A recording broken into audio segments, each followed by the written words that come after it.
Hello everyone, welcome to this next special talk. Today's speaker is Robert Sloan, professor in computer science at UAC. And without further ado, I will let the stage to him.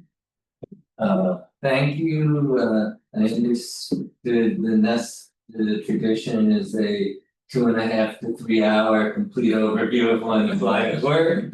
But I didn't want to do that. Where in path I'm going is about what I've done.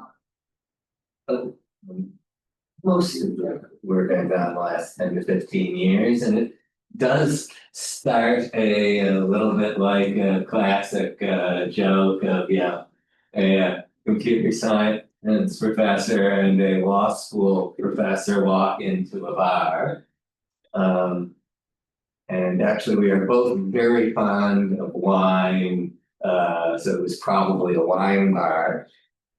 And there are problems in all of computer security and privacy, and those two fields really go together for lawyers, and they almost don't think about computer security, which for reasons we'll get into is terrifying.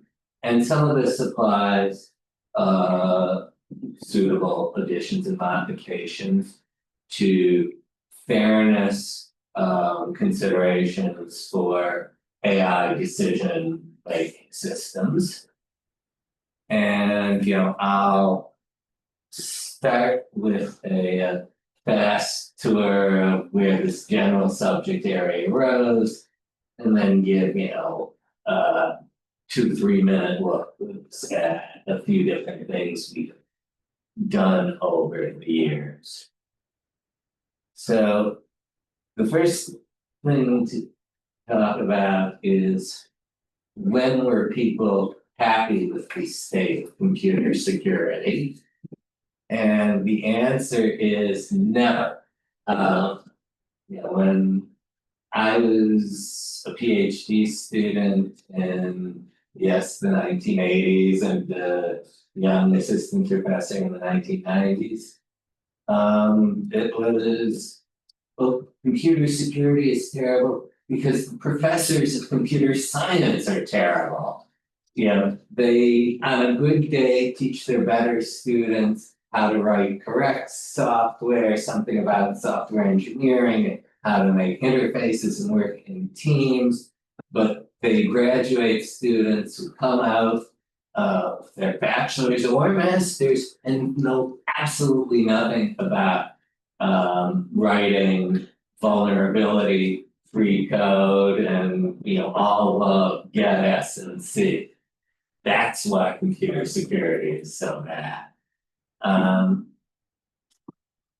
In the late 90s and early 2000s, there were a group of thinkers who, not including myself, started saying, we can look to economics for an explanation.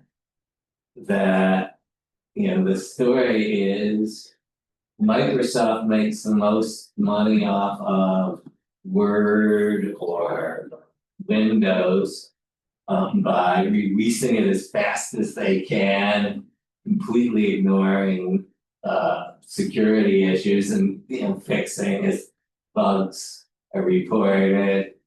And this is back when Microsoft was together with IBM, the two giants. Ross Anderson was the leading voice from the computer security world. There were others from economics and elsewhere. This community started its workshop Weiss in 2002. And it's certainly, if you're interested in security, an interesting thing to attend once, just for how these folks think. They also use a lot of fun economics, that it's usually not the things taught to students in the first couple of courses, but a lot of special cases that show up in the third course or so. People who knew about network effects way before computer science are an example. More recently, around where I got involved, beginning in the late 2000s and really gathering steam as we move forward. Answer was, well, yes, Microsoft ships Windows, Office, and now there's some other big players as well, because that's the path that maximizing strategy. But the reason that's the profit maximizing strategy has to do with what the laws are.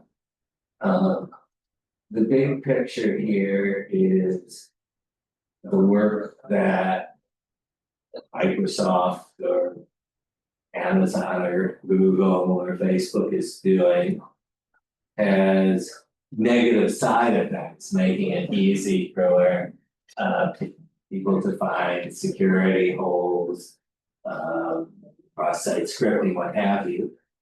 This is something really well known to economists. This is externalities that an entity is doing work that has side effects affecting others, common positive and negative flavors.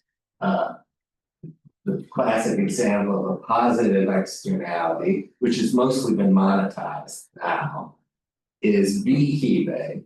That beekeeping had the effect that the farmers in the nearby farms had their crops pollinated for free, because the side effect of keeping bees is they're going to go to the neighboring area and pollinate things. The classic example of a negative externality is pollution. I'm a chemical company, I'm manufacturing something the world needs, chlorine for swimming pools, and I put horrible gunk into the sky and or the local river. And that's just the side effect, and it's simply worse for everybody who wants to fish or swim in the river and or breathe the air, which come to think that it is everybody breathes the air.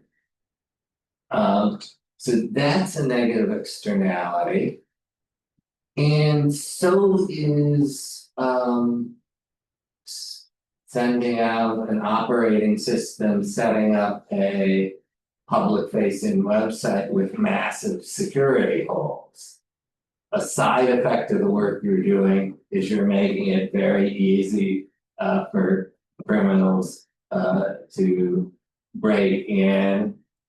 And then, as with pollution, the question is, there is a loss. The air quality here today is on the US scale 100 and something unhelpful.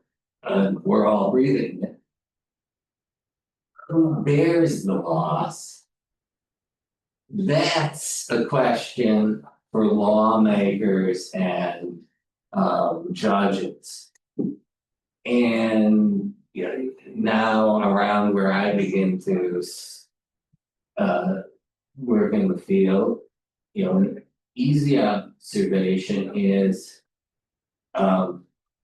when this insecure software is released, overwhelmingly in North America and Europe, the users who get hit bear the loss. In the US, in practice, it's extraordinarily difficult to sue and collect. And there are very few cases of the government successfully fining companies. And the few that go through are cases of incredibly bad security. The question is not, oh, how did they have their firewall set, but wait, it's 2009 and they didn't have a firewall at all? And this is like a large retail chain, and then maybe that retail chain will pay something or not. But so, we've gone from this view of oh, gosh darn professors are no good and don't teach the students how to write secure software, to that the consideration of core computer science stuff together with econ and questions of both what the law is, which is a lawmaker question, and what the law should be, which is a public policy question, explain the dismal state of computer security, and largely still do. The number of breaches is monstrous. I usually work in this area, more or less always work with this fellow, Richard Warner. He did a PhD in philosophy with Paul Bryce, which I mentioned because sometimes there's somebody from computational linguistics in a computer science audience who knows who Bryce was. If you know one of those people, you probably know Noam Chomsky, but if you know like 5 of those people, Bryce is on the list. And then, week 1 of the course, they'd say, well, these are some of the linguists and even philosophers who contributed to where linguistics is today. And he's a professor of law, relatively interested in tech things. He was a co-author of an early law school textbook, the law of e-commerce, back in the aughts when people actually called it e-commerce.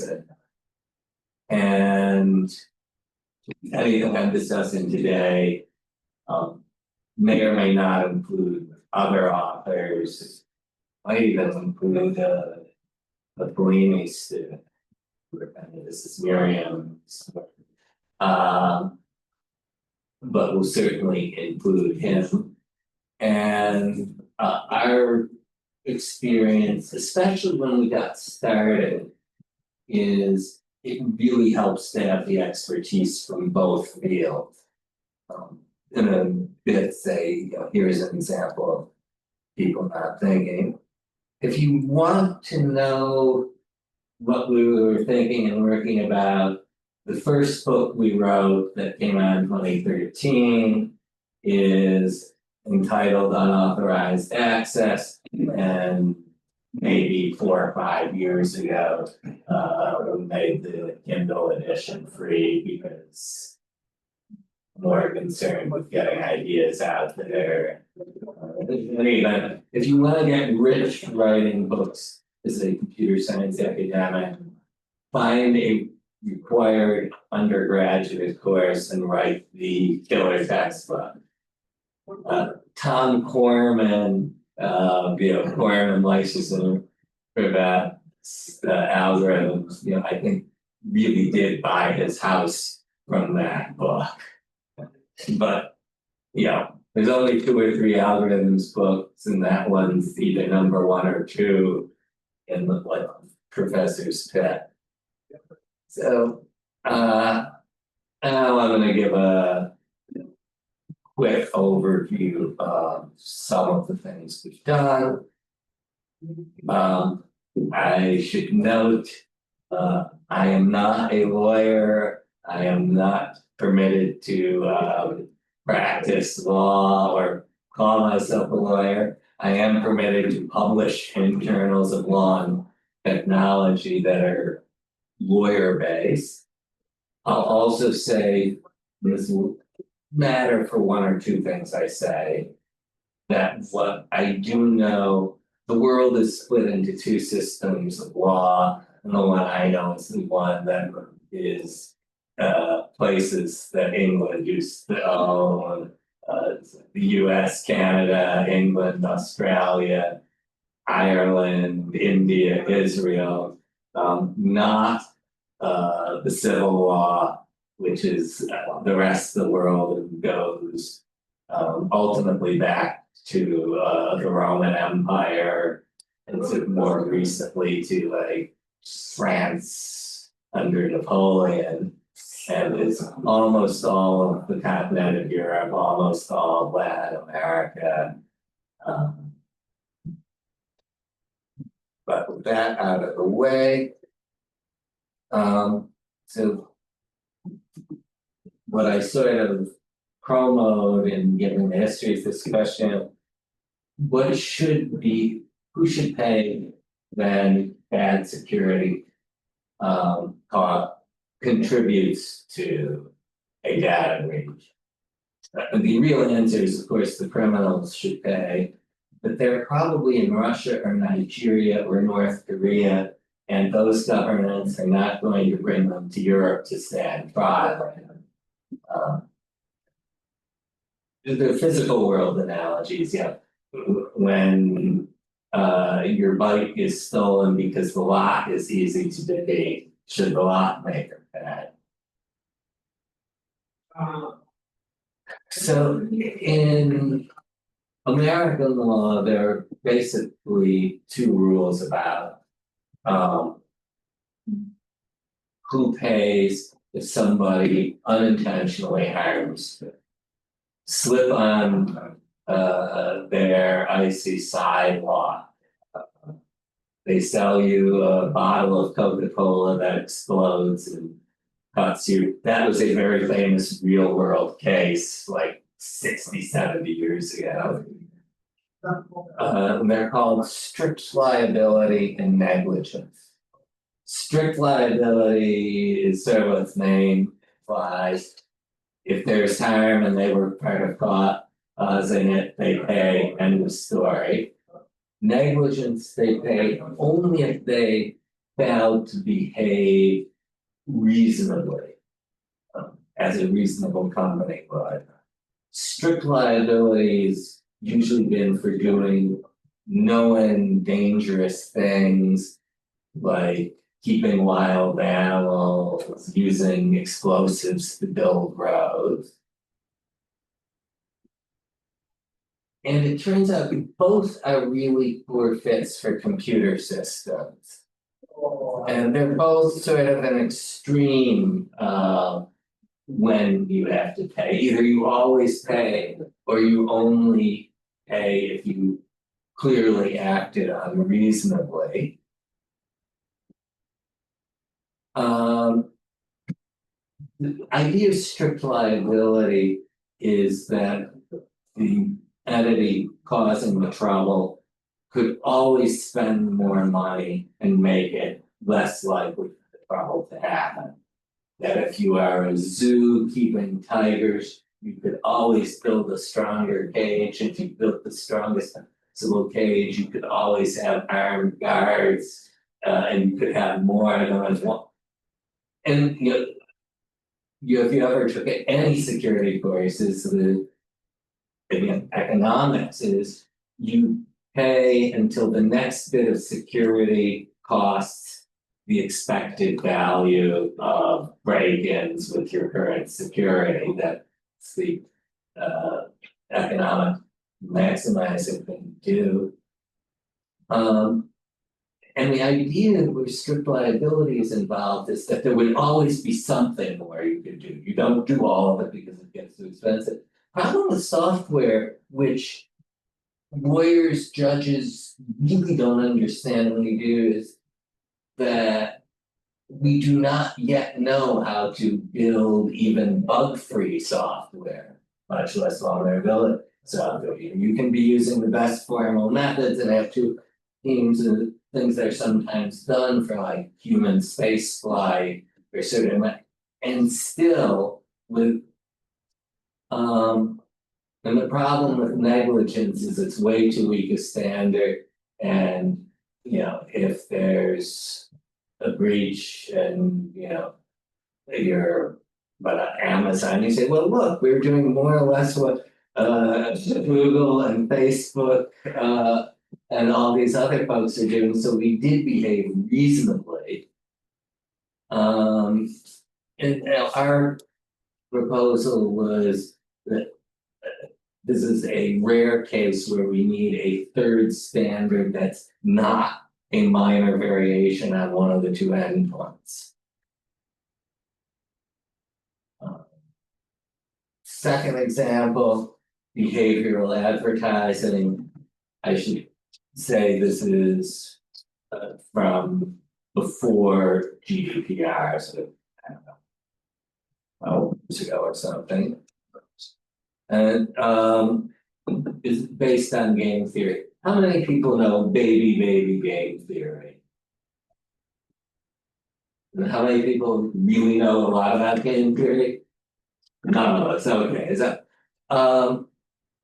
it's well known that, we get social networks, a bazillion Google products, etc., for free in terms of money pay, and that we're the product, we're paying by data used for behavioral advertising and almost always doing targeted behavioral advertising.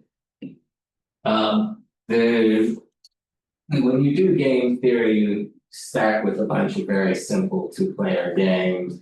One of them is called Chicken. Take your pick. Two drivers are either both driving as fast as they can to the edge of a cliff, and who stops closer to the cliff, or driving as fast as they can, and they either go straight or one or both of them turns at the last minute. The famous 1950s James Dean movie Rebel Without a Cause that portrays this happening. And it turns out in this case, and the payoffs are, the best thing is if I go straight and you turn. The worst thing is if neither of us turns and we have a massive head-on collision. We both swerve at the last minute, somewhere in between. We imagine instead that one of the players, the best thing is still I get to go straight and the other guy swerves. But my second choice is that there is a collision. Lawyers who are very talkative, my colleague Richard would tell you a story about, my wife just left me and I'm brokenhearted, and I first choice is prove my dominance, second choice end it all. And this is a payoff matrix, and if you know baby game theory, this is Chicken. I named the two players Phil and Phoebe. This is one-sided Chicken where the point is that for Phil, the case where neither one of them swerves still has a payoff of 3, even though it's worth the worst outcome for the other player. And our claim is that this models a big company and data collection that we can either use the site or not use the site, and they can either do the tracking or not. And very fast analysis is if you're playing this game and you're the one who doesn't mind the collision, you're never going to turn. So baby game theory for it. So ways out are possible. We argue that we need to establish new social norms, that this is not okay, that when I go into a wine shop, they will ask me, do I like reds or whites? They'll ask me maybe what am I having to eat? They will not ask me, what is my liver function? How many times a week do I have wine, and how often is it 4 or more glass? And that's not because it's illegal for them to do it, it's that there's a strong social norm. And maybe laws. The question, of course, is, does Google actually know less about you all who are blessed with the GDPR than they do about me? Because it's not just the tracking phase. Almost always we are logged into one of Gmail or one of their other services. But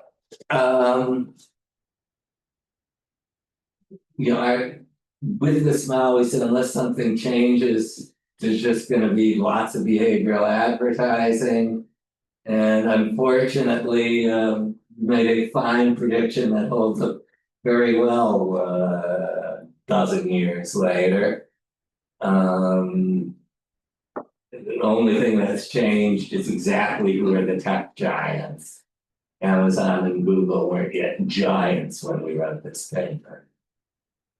A pervasive theme for us was this idea of social norms.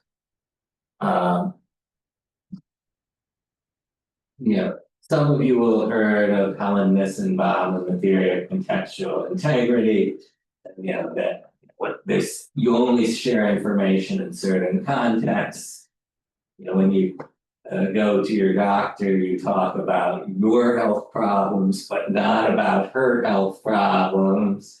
And you almost certainly don't talk about how your dissertation is going or your best friend's romantic troubles.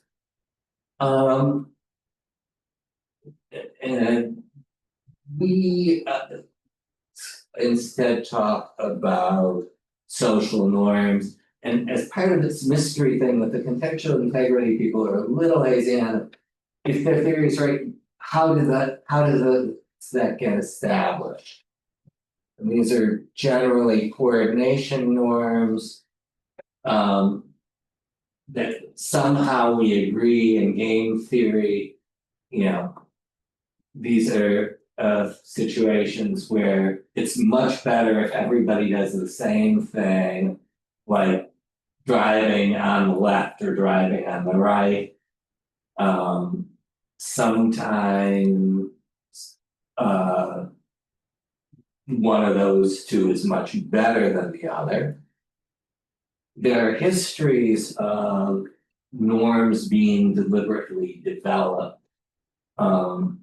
In the US, before I was born, it was absolutely standard for people to just toss trash out of their car window, to leave their trash sitting by a campsite. And then government started, don't be a litter bug and so on.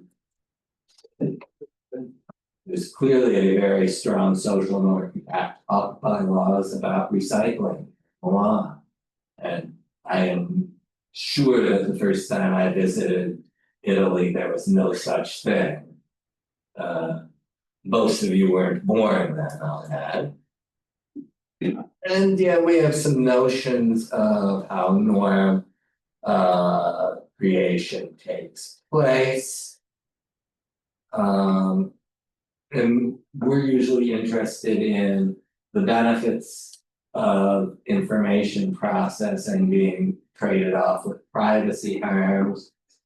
And we're often centrists in privacy world, not privacy fundamentalists. Credit rating is terrible and being overused and so on. But if you go back to the day I was born, I probably would never have been able to attain credit.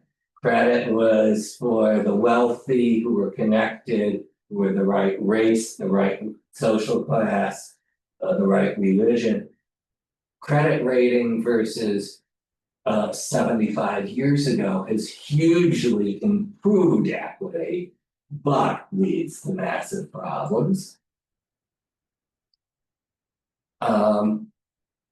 a piece of work. This was one of the was wound up in IEEE Security and Privacy magazine.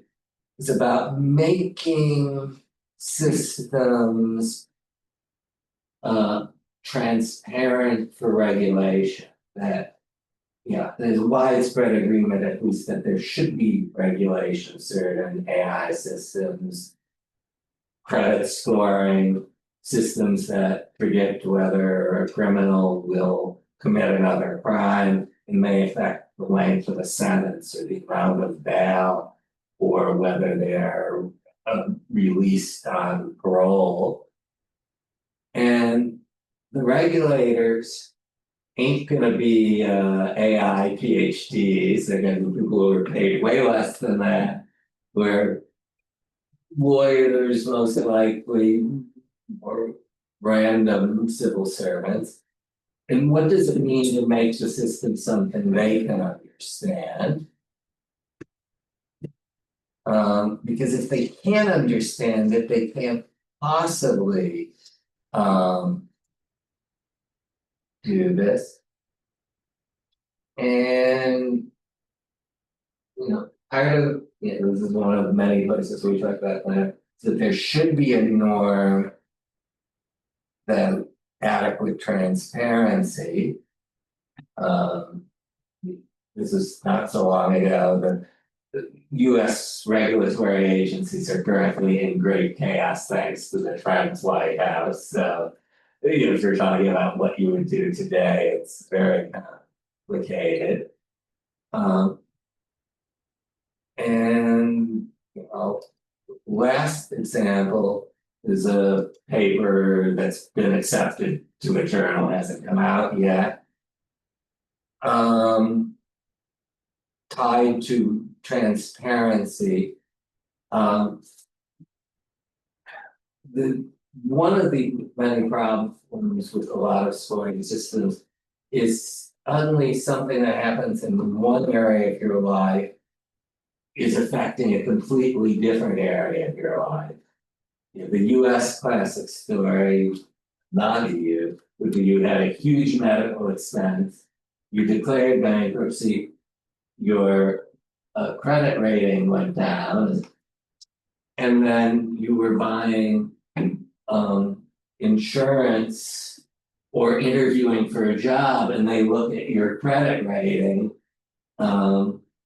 Formally, you can tie this to the notion of proxy variables and statistics. And the question is, when is this okay and when is it not, and how do we regulate it? We don't want to have a race where, the Olympics is coming, to let it be speed skating. One guy gets to start 50 meters ahead of the other guy. There's this general notion, and there's wide agreement that you don't want the race to be like that. You don't want the opportunities children have from birth to be determined by their ethnicity or religion. Exactly which things count and how is a hot topic, but something. And we try and model this by looking at specific attributes and saying if this is something that's assigned at birth, there is a presumption that you can't use it. And if you wanted to, you need to go before some regulatory authority, some judge can say, this is why it's reasonable to use in this case. Gender would be an example of something assigned at birth where there are likely to be some cases where a regulator will say yes, in this case. Attributes you acquire later in life. And there's a very abstract and lovely math, set in a arbitrary metric space where we pulled out, said, let's assume the scores are always on some numerical scale because in practice they are. And what would that look like? And what do we need to say, so item by item? And the starting point, you inevitably come back to need for human judgment is, these are the ones where we will assume, in the laws, it's a presumption, it's a technical thing. It's unfair, and you have to show why you can use it in your particular case. And these are the other ones, the partially instantiating what Dwork did. So what's next? Maybe the recent past. Just recently, I wrote this journal article. I spent 18 years as department head. People usually do 5 to 10 years. And towards the end, that became nearly a full-time job, and I did much less teaching, much less research than I would like. We had a textbook come out last year. The other authors were all lawyers for a US law school course on computer security law. My job was writing notes explaining the technical items under discussion in a way that a student of law or a professor of law who might be a 70-year-old history buff could understand. What I want to do this year in terms of research and writing, one, the book has a bunch of questions the student and to discuss in class, and a teacher's manual that has like 1 or 2 sentence answers. I'd like to take more interesting questions and write, short chapters about the answer. The lawyers are most concerned with what is the case, what is our best guess at where US law is. Often these are such new questions that the answer is unsettled, but based on this and this we get. I'm somewhat more interested in what should be the law.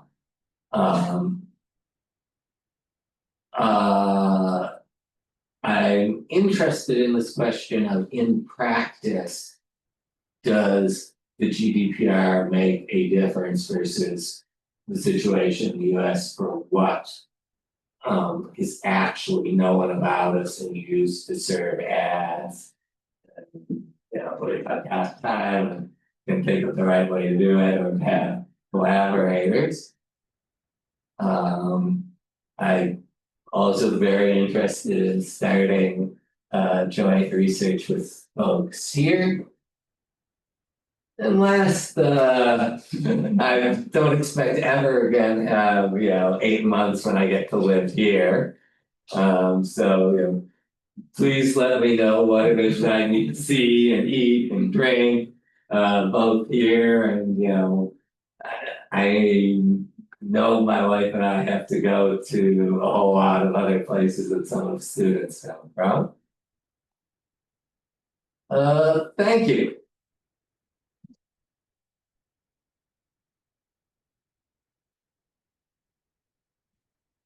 Just to assure you about the last point. Today in the morning, we had a meeting to organize every month a typical regional lunch meeting. Every month, you're going to have the different region come here to meet you. So don't worry, even if you're not going to be able to travel all around, we're going to bring the typical region food here.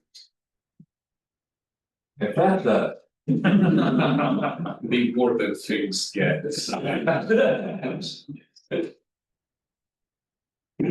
Well, I had a question about the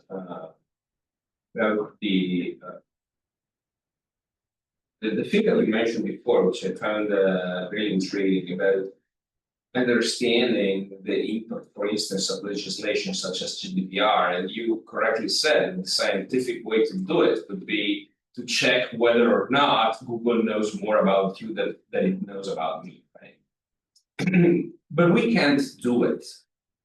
We as scientists, we can't do it, right? We don't have that counterfactual. And the same goes for several of the other questions that you pose. So, for instance, thinking about thinking about the impact of other types of solutions, of regulations, of the thing that I think is very hard is that and this is something that is true for law, it's true for regulation, for economics.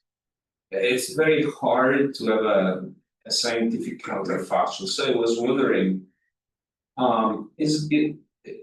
let's take, for example, that question about GDPR. What could be an approach to try to answer that question, given that we cannot do it like the right way, like the complete way? Well,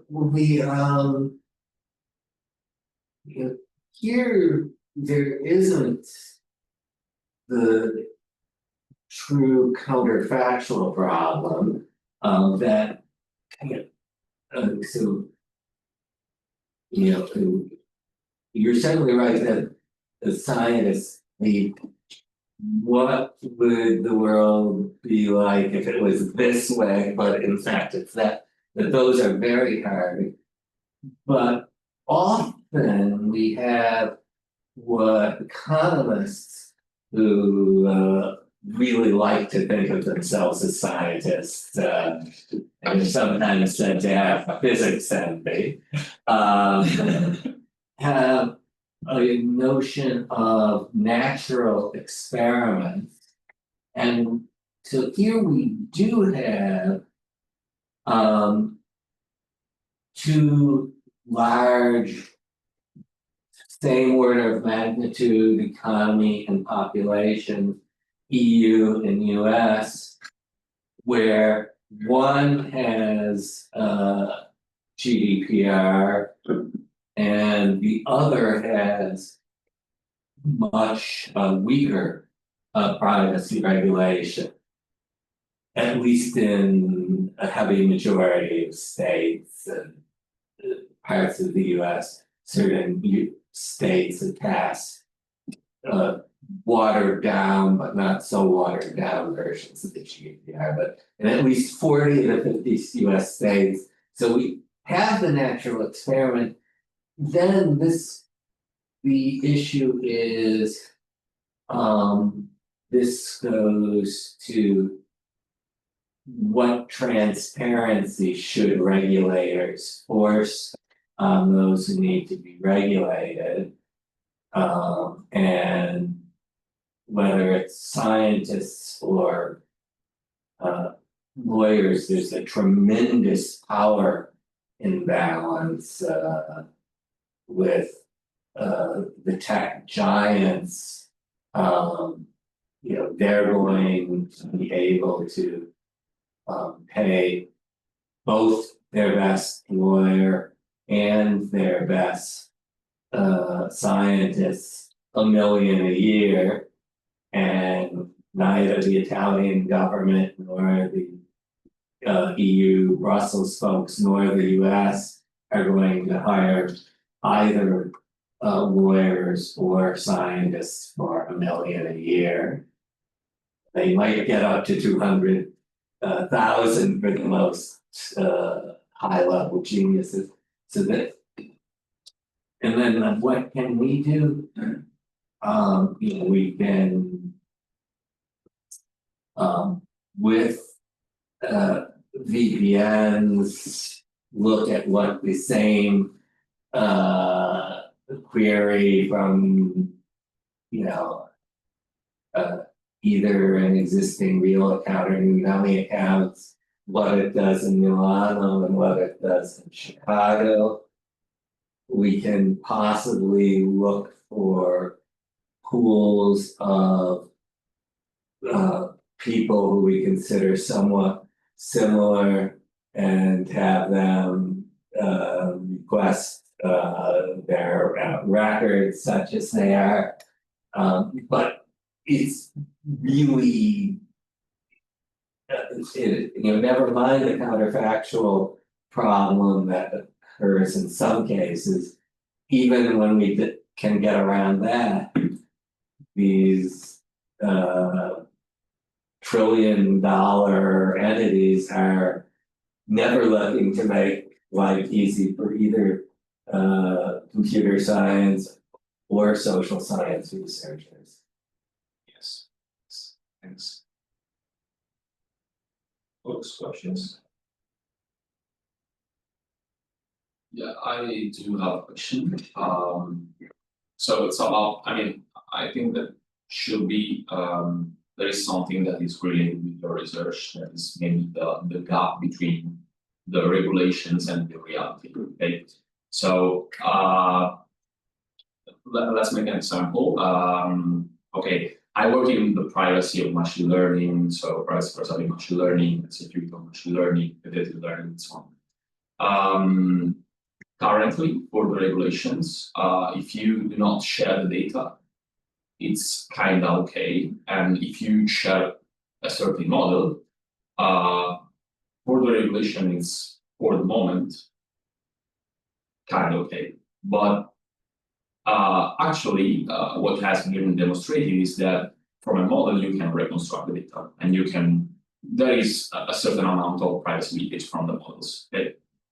So my question is there kind of research on the gaps between the regulations and the reality, and how much the regulations are beyond the reality, and how much time do we need to close this gap? In some sense, it's the same question that this is, I think, a great open problem, especially for the EU, because the laws and regulations, technically, at least in the Anglo-American world, those are two different related things. In the EU are thought by a lot of privacy lawyers, philosophers, social scientists to be really good. As a computer scientist, I have since 2018 when GDPR came, had this sneaking suspicion that in fact things are really similar. But then again, how do you get? There's not a lot out there. There's a paper here, but how to really dig into this is a hard question, where I think we probably want computer scientists to know a little bit on this on the side. Maybe we want behavioral economists to know a lot of computer side, because it's partially the results on machine learning are part of a long line going back to around 2000 of anonymizing data is never works. It's like cryptography before public key cryptography, that there's always some clever way to break it. And you can pick up many good books that will have some fun chapter or two about the history.